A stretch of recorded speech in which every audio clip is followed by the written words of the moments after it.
Saïd Larifou, avocat, président du parti Ridja Paktef des Comores. C'est un livre qui vient en réaction à la fois et puis qui vient aussi comme témoignage des faits qui me semblent d'une gravité exceptionnelle, qui sont caractérisés, établis et documentés, imputables à un régime qui a pris les Comores en otage.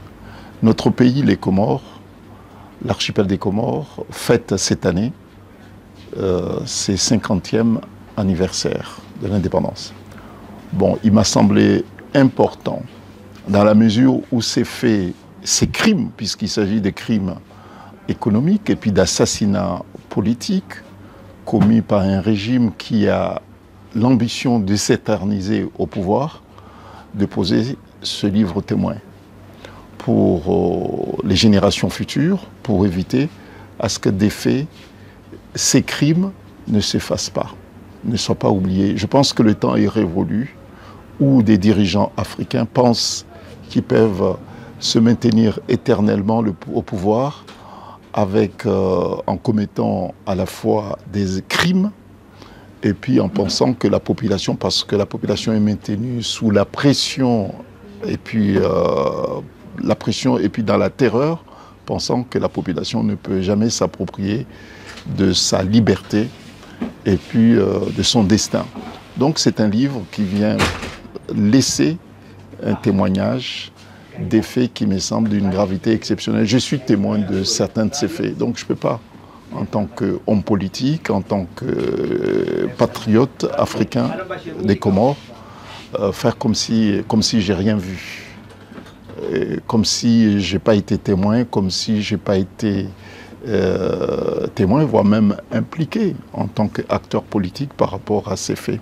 Il s'agit aussi d'alerter l'opinion internationale comme quoi Azali Assoumani, qui est pris comme un chef d'État des Comores, est en train de démolir ce pays qui est connu jusqu'à maintenant, qui était connu jusqu'à maintenant comme étant un pays paisible, pacifique, où les gens pouvaient se parler, où les gens peuvent se tolérer. On enregistre un taux de criminalité exceptionnel depuis son retour au pouvoir. Donc tout ça mérite d'être dit, mérite d'être dénoncé. Nous disposions jusqu'à une date récente un tissu culturel, social et religieux qui était harmonieux, qui était apaisant.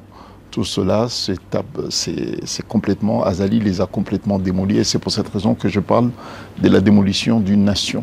Oui, l'ouvrage évoque à la fois la genèse du pouvoir d'Azali, comment il est arrivé au pouvoir, puisqu'il fallait absolument que ce soit expliqué. Il est arrivé au pouvoir par un coup d'État militaire, il s'est maintenu au pouvoir par la terreur.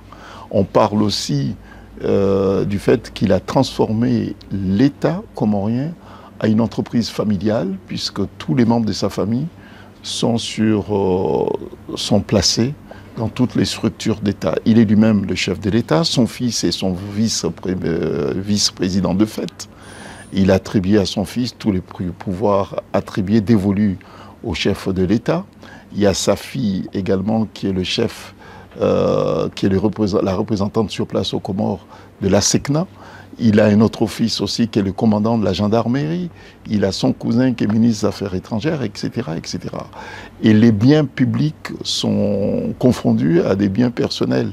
Il gère les sociétés d'État, les biens publics comme étant son patrimoine familial.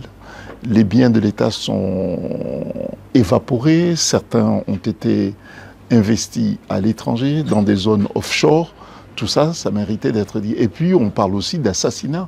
Le nombre de personnes assassinées, leur nom, le jour de leur assassinat et le lieu de leur assassinat également, pour des raisons politiques. Tout ça, c'est évoqué. On parle aussi du rôle personnel du colonel Azali dans les assassinats politiques, comme quoi il appelait au meurtre.